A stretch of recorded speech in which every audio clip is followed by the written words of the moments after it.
Thank you all for tuning into Big Mama Story Time. Story Time. Don't forget to like, subscribe, comment to my page. Here we go. Hi guys, thank you all for tuning into Big Mama Story Time on today. Today I will be reading to you all a DreamWorks Over the Edge Meet the Neighbors book. Alright guys, this must be a movie book. Never heard of it, never seen it. But let's get into this book, guys. Alright. And I do want to let y'all know, if you want to purchase this book, it does have this writing in it, so you know. Before you do purchase it, you'll know what you're getting. All right, let's get into it. RJ the raccoon was hungry. He wanted food, and he wanted it now.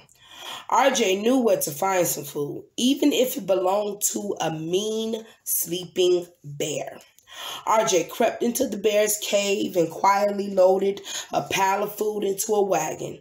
It would have been a clean getaway, but RJ couldn't resist sampling some chips from his haul. The can opened with a pop and a hiss. Vincent the bear opened a yellow eye. RJ panicked. The wagon full of food rolled down the hill and was hit by a truck. "I'm waking up again in 1 week," Vincent growled, "and all my stuff had better be right back where it was."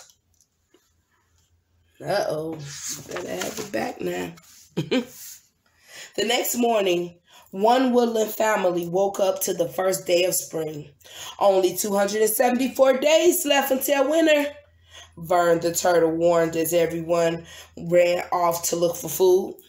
Hammy the squirrel didn't find any food. He found something very tall and very green, stretching as far as he could see. He showed it to the other animals. They were scared, very scared. Finally, Vern worked up his courage and pushed through the thing to the other side. Vern entered a strange new world.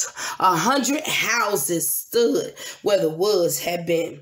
As Vern explored, he discovered frog-shaped water sprinklers, sharp barbecue tools, and horrific garden hose that flung him over a fence, where he plopped into a toy SUV. He careened down a driveway and straight into the path of a life-size SUV. "Ah!" Vern howled as he shot under the huge car. Bam!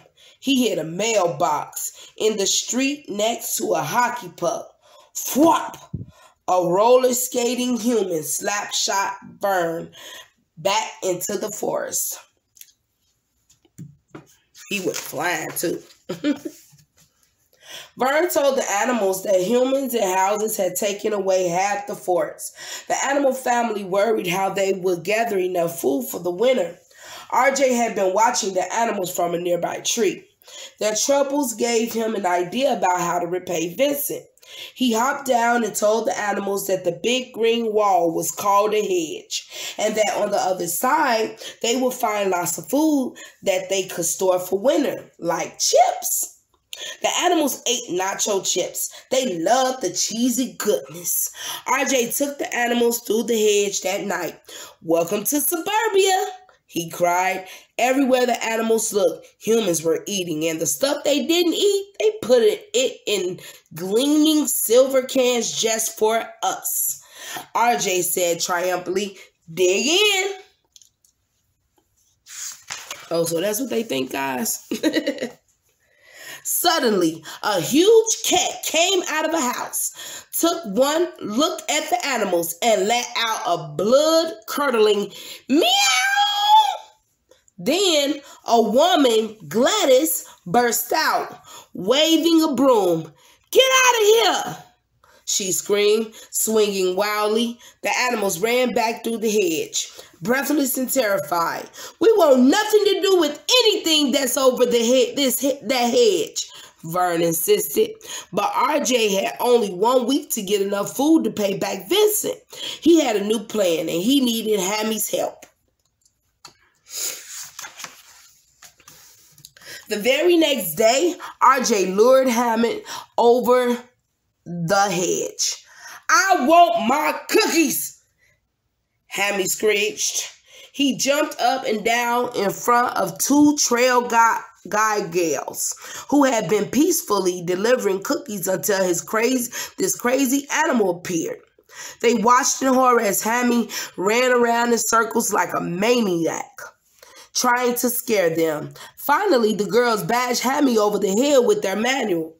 Hammy was in big trouble until Vern came to his rescue. But RJ looked like the hero when he returned to the forest with a big wagon full of cookies. The heist continued as the animals took food, toys, and games from the humans. Everyone was having fun. Everyone except Vern. He didn't trust RJ. Then one day, Vern heard the sound of screeching tires. He raced to the road. Ozzy the possum was lying dead on the pavement. It was just a trick so the animals could steal a blue cooler that RJ secretly needed for Vincent. Gladys was fed up. She called an exterminator, Dwayne LaFontaine, who immediately set up an enormous system of animal traps. Vern knew that as long as the animals and RJ took food from the humans, they would never be safe. RJ knew it too and tried not to care. You better learn to care, RJ. Animals don't live too long. Vern decided the only way to protect his animal family was to return the food to the people. RJ was determined to stop him. He had only a few days left to bring the wagon full of food to Vincent. The two began pushing and pulling at the wagon. "Play, play, play," said Nugget the dog, who had been chained in the backyard. He chased them and the wagon all over the neighborhood. Finally, the wagon snagged on a gas canister that exploded and sent the wagon, Vern, and RJ rocketing skyward. It crash-landed, destroying everything. The rest of the animals blamed Vern for the lost food and sided with RJ. "You're taking advantage of them," Vern yelled at RJ, "because they're too stupid and naive to know any better." As soon as he said it, he was sorry. Vern didn't mean to hurt his animal family. The animals glared at Vern. Then they turned and walked slowly away. "I'm not stupid." Vern finally admitted it. He was jealous of RJ and how quickly RJ had become the family's leader. He and RJ had a long talk. They agreed to work together to get the food back so the animals would have plenty to eat in the winter. The animals planned their biggest heist yet.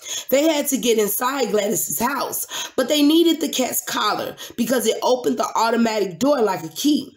"Stella, you will get that cat to give you this collar by using my stink," said Stella. "No, your feminine charms," RJ corrected. It was extreme makeover time for Stella. Stella is beautiful. I don't know why she's all pretty.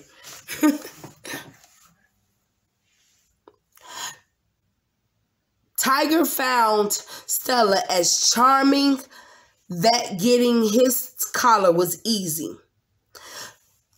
Tiger found Stella so charming that getting his collar was easy. She distracted him while the animal snuck through the pet door and into Gladys's house. Inside, they moved fast. The wagon soon filled up and they were ready to scram. Then RJ saw a can of Vincent's favorite potato chips on a high shelf. He knew he couldn't leave without it. "We have enough food," Vern insisted. "Hey, listen, I've got to deliver these chips to a homicidal bear," RJ snapped. Finally, Vern understood what RJ was really up to, but there was no time to fight. Gladys had seen the animals and she had called Dwayne. Captured in a net and thrown into the back of Dwayne's truck, the terrified animals awaited their fate. All except RJ. He had gotten away with the wagon load of food. Now everyone knew he'd wanted it all for himself from the very start.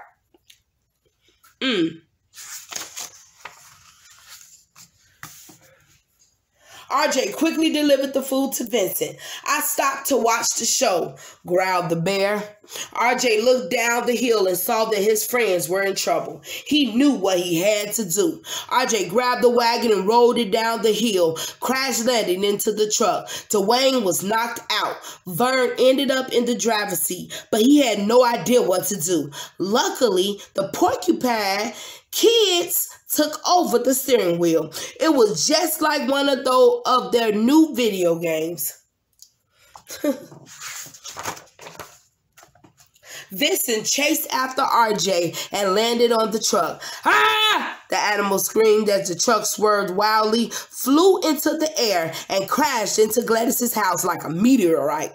Dwayne and Gladys chased the animals into the hedge. Vincent grabbed at them from the far side of the hedge. They were trapped. It was time for action. It was Hammy time. Hammy was a speeding blur as he raced across the yard, pushed the animal traps on button, and bolted past the motion sensors back to the hedge. Seconds later, Vincent lunged at RJ, crashed through the hedge, and landed in Gladys's backyard. Before anyone could react, the trap exploded, leaving Vincent, Gladys, and Dwayne caught in a smoking cage.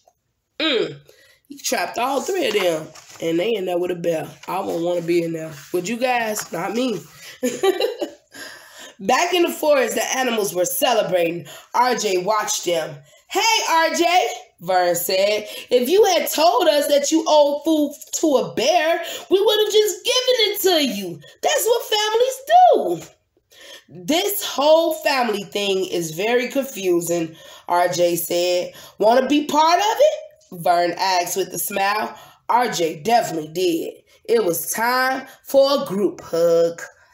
Oh, that's nice. All right, guys. That was DreamWorks Over the Hedge, Meet the Neighbors. All right, guys. Thank you all for tuning in to Big Mama Storytime. Please don't forget to like, share, comment, and subscribe to my page if you haven't already. Also, don't forget that this book also will be on my website. That's www.writedepot.com/books. All right, guys. Bye. And I will put that in the description below. Bye, guys.